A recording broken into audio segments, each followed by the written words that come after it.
eh soalnya udah. Nah, terkait dengan pembelajaran kita pagi hari ini, materinya tadi antropomorfisme agama anak usia dini. Mungkin teman-teman bisa mengawali dari melihat surat Al-Fatir ayat 32 ya. Ada yang bisa membacakan surat Al-Fatir ayat 32? Bu Feni kayaknya udah siap membacakan, Bu Feni. Dulu Pak, belum dicari. Ya, coba dicari.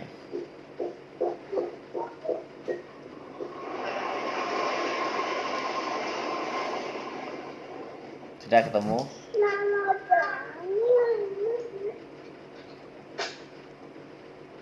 Mana ya? Al-Quran saya kok hilang, tunggu Pak. Silakan dibaca dulu.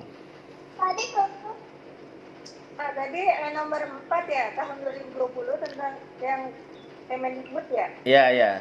Surat edaran Kemendikbud nomor 4 tahun 2020. Tanggal 24 Maret 2020. Nah, artinya langsung aja ya, Pak. Artinya? Boleh. Bismillahirrahmanirrahim. Kemudian kitab itu kami wariskan kepada orang-orang yang kami pilih di antara hamba-hamba kami.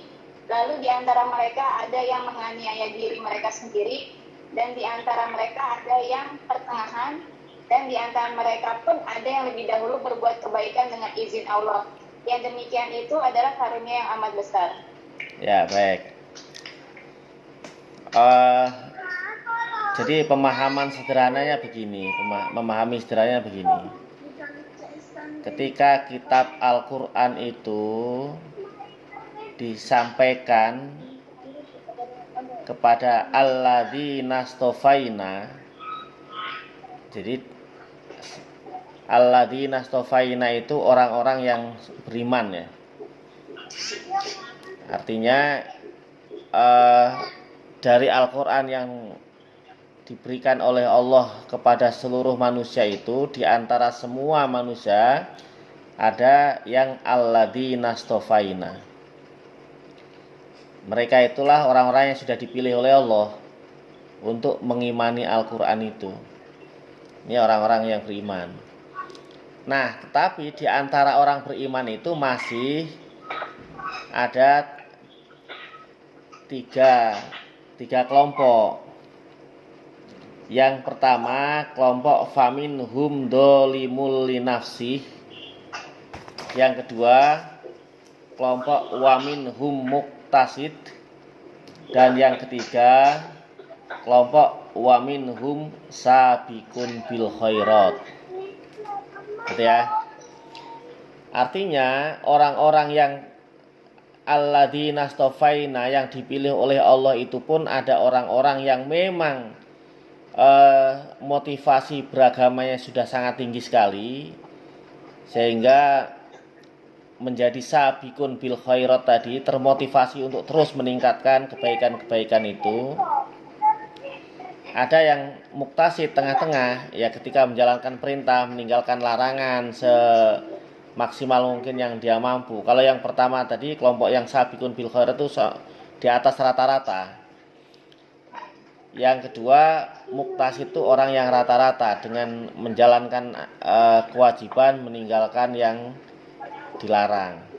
Tapi ada yang masih dzolimul linafsi. Ini orang-orang yang beriman tapi masih tingkatnya di bawah rata-rata standar orang yang beriman tentunya. Artinya mereka-mereka yang masih terus berusaha meningkatkan keimanannya. Jadi saya ingin mengatakan bahwa tidak kemudian orang yang beriman itu semuanya adalah orang yang bersih tanpa dosa, bukan itu ya. Nah, oleh karena itulah dalam mengajarkan keagamaan, termasuk keagamaan anak usia dini ini memang perlu tahapan-tahapan. Tema yang kemudian kita pelajari pagi ini tentang antropomorfisme agama anak usia dini itu tadi seperti tahapannya orang yang baru belajar tentang agama. Jadi jangan disamakan dengan orang yang sudah mengerti betul tentang agama-agama, kajian-kajian agama secara detail. Kita harus paham itu, sehingga jangan disamakan dengan orang-orang yang mujasimah, menganggap bahwa Allah itu punya jisim misalnya itu ya. Tapi memahamkan supaya ini lebih mudah dipahami dulu tentang agama itu. Hal ini juga pernah terjadi pada Rasulullah misalnya, ketika ada seorang budak ini apakah masih kafir atau sudah mukmin, maka itu ada di kitabnya Imam Nawawi. Kitabnya Imam Nawawi di tentang Syarah Sahih Muslim di jilid 5 halaman 24-25 barangkali itu. Jadi qauluhu sallallahu alaihi wasallam, ketika Rasulullah bertanya kepada budak perempuan tadi, "Aina Allah?" Allah itu di mana? Nah, gitu. Qalat fis sama. Kemudian perempuan budak ini menjawab, Allah itu ada di langit. Kemudian Nabi bertanya lagi, qala man ana? Saya ini siapa? Qalat, kemudian perempuan tadi menjawab, anta Rasulullah. Engkau ya Rasulullah. Qala, kemudian Rasulullah menyampaikan, a'tikha fa innaha mu'minah. Kalau begitu bebaskan dia. Dia ini mukminah gitu.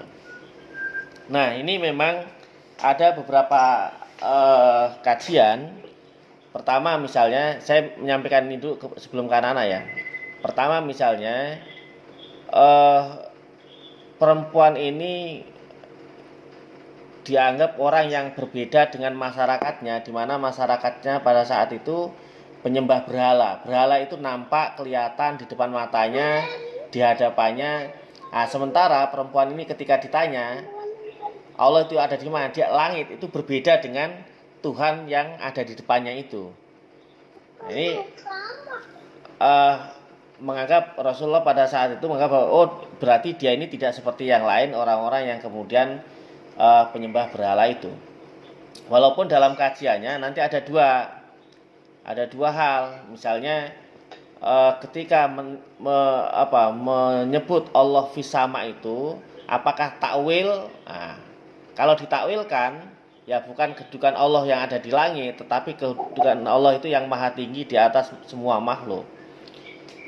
Jadi itu tahapan pertama lah, kita memahami bahwa orang ketika mengajarkan kepada orang-orang yang baru belajar agama itu berbeda dengan orang yang sudah detail tadi yang saya awal sampaikan. Ini untuk menghindarkan ternyata memang kelompok-kelompok orang yang tidak suka dengan Islam, kemudian seperti orang-orang komunis dulu itu kan kita dengar ya. Mungkin teman-teman pernah mendengar atau pernah membaca ketika guru-guru TK komunis itu mengajarkan kepada anak-anaknya untuk berpaling kepada Allah, berpaling dari Allah itu begini. Dia dikasih permen. Coba minta permen kepada Tuhanmu, bisa nggak ngasih permen? Nah, kemudian nyatanya nggak bisa. Kemudian coba minta sama bu guru, dikasih permen sama bu guru. Oh, berarti Tuhan nggak ada, yang ada bu guru. Nah, itu gambaran sederhana anak usia dini ya seperti itu.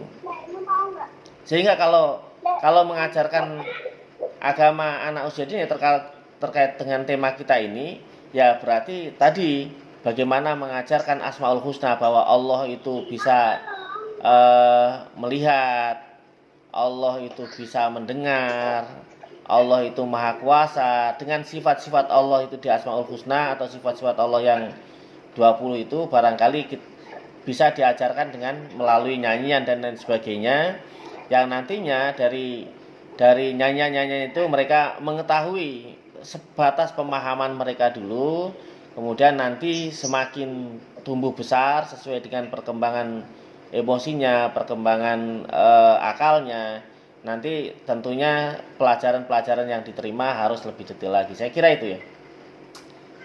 Ada pertanyaan? Baik, kalau tidak ada pertanyaan saya kira cukup ya teman-teman sekalian. Terima kasih sudah bertemu hari ini. Terima kasih kepada semuanya. Sama-sama kita akhiri baca hamdalah. Alhamdulillahirobbilalamin. Assalamualaikum warahmatullahi wabarakatuh.